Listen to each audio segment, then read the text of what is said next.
Le premier étage et les combles sont finis, on s'attaque maintenant au rez-de-chaussée. Dans le rez-de-chaussée, nous avons 7 buanderies à créer de toutes pièces. Elle va être constituée d'un d'un WC, d'une toilette. Euh, on va poser donc une porte collissante pour ces toilettes-là. Et nous allons alimenter un coin machine à laver et alimenter un évier. Nous avons bien évidemment l'isolation thermique à mettre en place sur les rampons et les murs périphériques. Et nous avons de l'habillage sur des poteaux un peu partout. Je commence donc par isoler et plaquer le rampant pour pouvoir par la suite s'attaquer au doublage et aux cloisons de distribution. Bien sûr, à l'aide d'un plan d'électricien, on sort tous les points lumineux et les prises à leur emplacement exact. On va alimenter donc le WC et puis la machine à laver et l'évier donc en eau chaude, eau froide ainsi que l'eau usée. Je profitais donc du doublage pour passer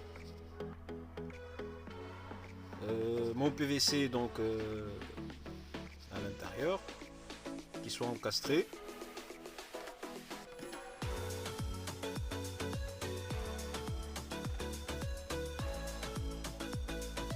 On a cette porte là donc à poser qui va séparer la buanderie à l'entrée de la maison. Et puis on a cette porte à galandage, la porte collissante à poser pour le WC.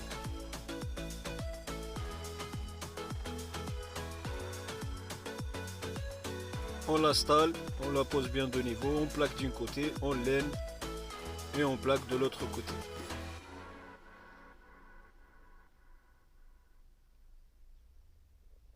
On visse la quincaillerie et on pose la porte. Et là, on a donc l'espace WC qui est prêt. Je m'attaque à la pose du gibérite. Le mettre bien d'équerre,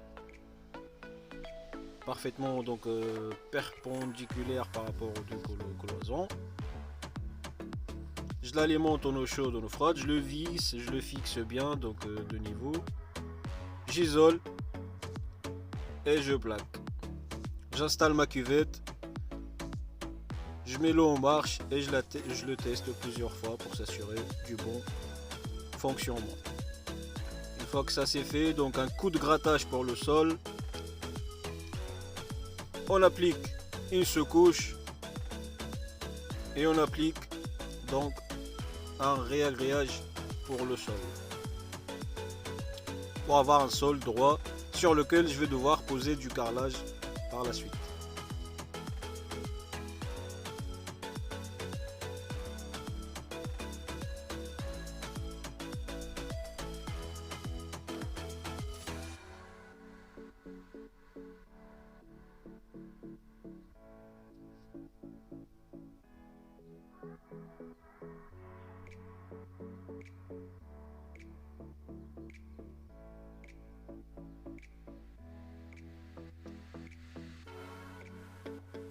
Donc ces murs-là n'ont pas été doublés car le menuisier n'est toujours pas passé pour poser sa nouvelle porte et sa fenêtre. Une fois ils sont posés, je vais pouvoir terminer le doublage. Voilà donc notre carrelage. Je tenais à vous le montrer avant de faire le joint. Un calpinage parfait, un alignement symétrique.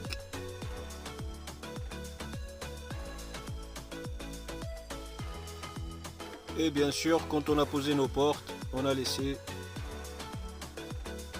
ce qu'il faut pour que les portes s'ouvrent et se ferment bien.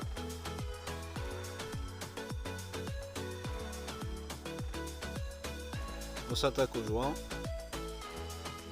Ils ont choisi un joint gris clair.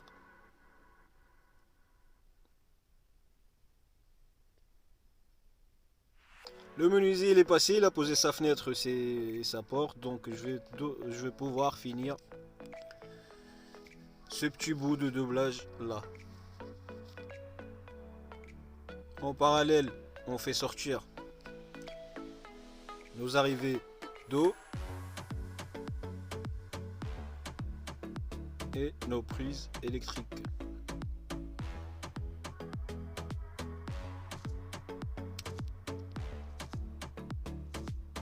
L'isolation sur le doublage, donc c'est du 100 mm avec par vapeur.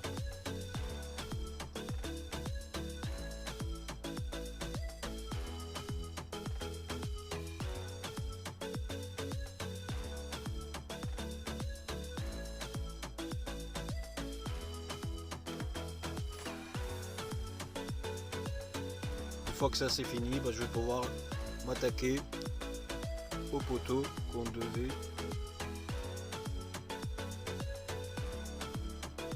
plaquer.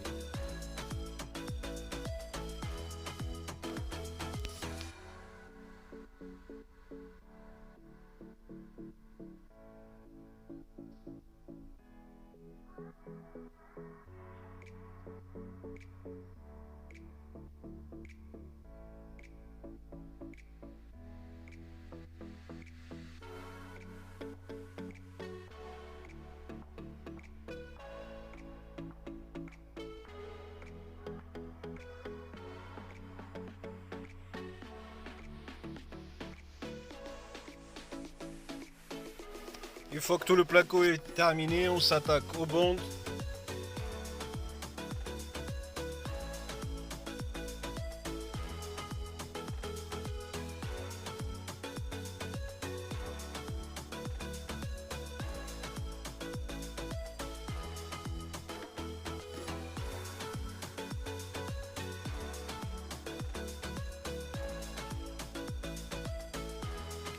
Une fois que les bandes sont finies, j'ai aussi les finitions et la poignée de la porte coulissante à poser.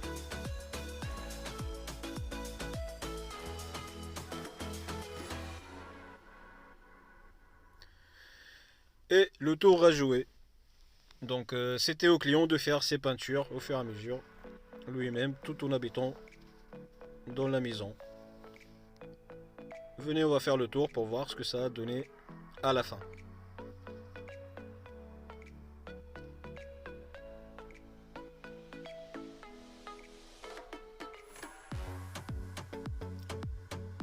Voilà, donc nos angles sont parfaitement droits, de niveau, nos bandes sont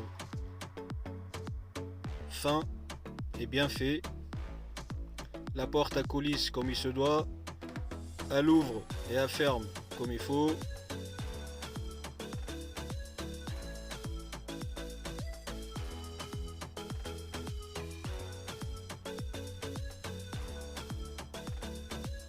Et le tour est joué.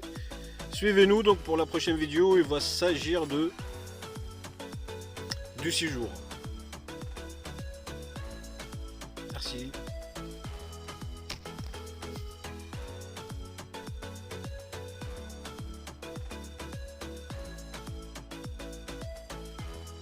Donc un abattant avec ralentisseur.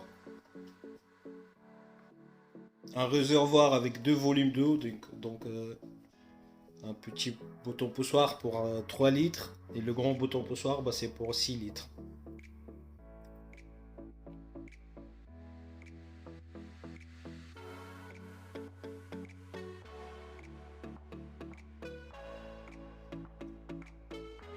Donc bien sûr chaque point d'eau est relié par un robinet d'arrêt sur la même nourrice qui sera en bas de l'évier dans la cuisine. La cuisine, donc c'est la vidéo d'après, le sujet d'après, nous allons voir ça ensemble aussi. Donc ça c'était le coin toilette, avec sa porte à galandage, les poignées.